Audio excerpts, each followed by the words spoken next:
The first thing my wife saw when she stepped into that hospital room was fear. Not mine. His. Marcus sat propped against the pillows, pale under the cold white lights, his breathing shallow, one hand pressed to his chest as if he could still hold his life together by force. The confident man who had been smiling in those hidden photographs was gone. In his place was someone broken by the weight of his own secrets. Then Lena looked at me. That was the moment terror entered her eyes. Because she knew. I had known where her lover lived for 3 months. For 3 long months, I carried that address in my wallet like a loaded weapon. Every day I fought the urge to go there. Every night I lay beside my wife and stared at the ceiling while she slept with the peace of someone who believed she would never be caught. Betrayal does not arrive like thunder. It slips in quietly. A phone turned face down. Late nights at the office. Perfume that was not hers. A smile that no longer reached me. At first I told myself it was stress. We had been married for 11 years. 11 years of shared mornings, unfinished conversations, burnt dinners, and promises whispered in the dark. I still remembered the first day I met her. She was standing in a bookstore, reaching for a novel on the top shelf, nearly losing her balance. I caught her by the waist before she could fall. She laughed, and in that moment, I thought I had found the woman I would grow old with. For a while, I was right. Then came that Tuesday night. Her phone lit up on the kitchen counter while she was upstairs in the shower. A message. I miss your touch already. No name. I opened it. The thread went back 6 months. Photos, hotel bookings, messages sent in the middle of the night. Words no wife should ever send another man. I felt my chest tighten, but I didn't scream. I didn't break anything. I simply placed the phone back exactly where it had been and sat in the darkness until she came down. She kissed my cheek and asked why I looked tired. I smiled. That was the night something inside me went cold. The next morning, I hired a private investigator. His name was Marcus Hale. 42, divorced, financial consultant. Lived alone in a quiet neighborhood 20 minutes from our house. I drove past his home every evening for a week. A neat lawn. A black sedan. White curtains. On Thursday night, Lena's car was parked outside.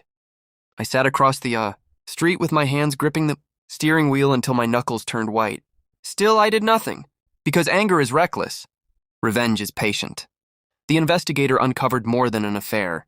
Marcus had been siphoning money from client accounts, moving small amounts through shell companies, numbers so precise that no one noticed. Except me. That was when my pain found purpose.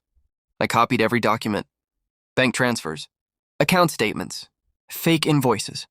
I sent anonymous reports to his company's compliance department. I forwarded evidence to federal investigators.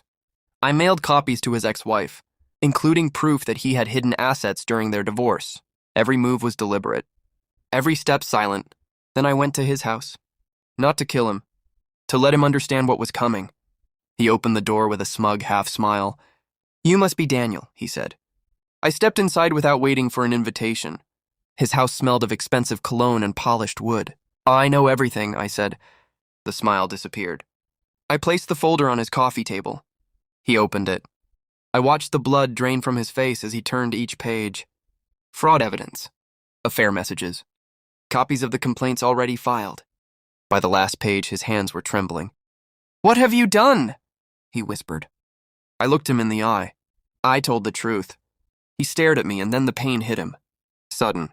Violent. His hand flew to his chest as he stumbled backward and collapsed against the sofa, gasping for air. I called the ambulance myself. I stood there while the paramedics rushed in. I never laid a finger on him. But 4 hours later, Lena stood in his hospital room and saw the damage. Not bruises. Consequences. "What did you do to him?" she asked, her voice shaking. Marcus looked at her with hollow eyes. "He knows," he said. "Just 2 words." But they shattered her. I handed her the divorce papers. Her fingers trembled as she looked at the envelope. Then I told her everything. The investigation. The fraud. The complaints. The messages I had seen. The affair that had already cost him his career. And now it had cost her our marriage. "You ruined us," she whispered. I let the silence hang between us. "No," I said calmly. "You did that the day you chose him." Tears filled her eyes, but I felt nothing. No rage. No sorrow. Only relief. For months, I had carried the weight of betrayal like poison in my blood. Now it was gone. Marcus turned his face away, unable to meet my eyes. Lena looked at me as if she had never truly known the man she married. Maybe she hadn't, because the man who once caught her in that bookstore had died the night. I read that message. What stood before her now was someone sharper, someone who had learned that silence can be more devastating than violence. I walked out of that hospital room without looking back. The corridor lights stretched ahead of me like a path finally cleared. For the first time in months, I could breathe. Revenge was never about hurting him. It was about making them both face the truth. I didn't destroy their lives. I simply removed the lies holding them together. And sometimes that is the most brutal thing a person can do.